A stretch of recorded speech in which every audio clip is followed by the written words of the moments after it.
I'm Seb Gower and I'm a full-time artist. Every day for me, I wake up, I create paintings and I share them online with anyone, anywhere in the world. What kind of artwork do I make?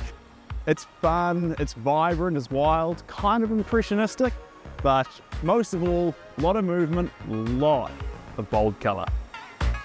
Live streaming is everything for my work because I'm a creature of my environment. The process was isolated and lonely, so too my art will carry that isolation and that numbness.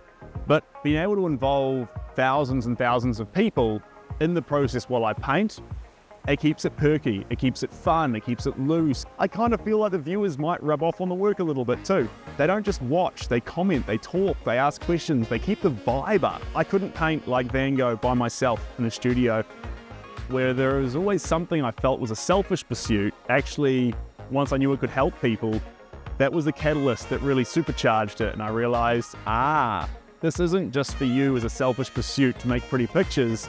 This helps people, this connects people, this builds love, and it brings joy. And you need to do that with your life.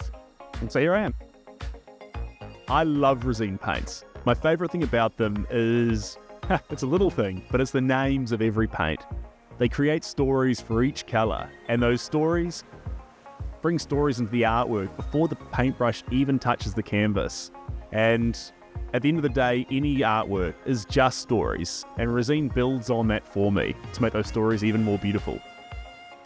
Having all the options of all the colors just make it so much more fun. It's kind of like we're painting a ballerina, but in that ballerina, some of her stories already been crafted.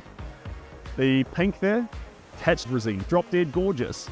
And so, without even trying, there's already a cute, fun story that's forming. One of the fun things I like about these test pots is a lot of the time when I use paints, I have to mix in mediums, fast dryers, flows, binders.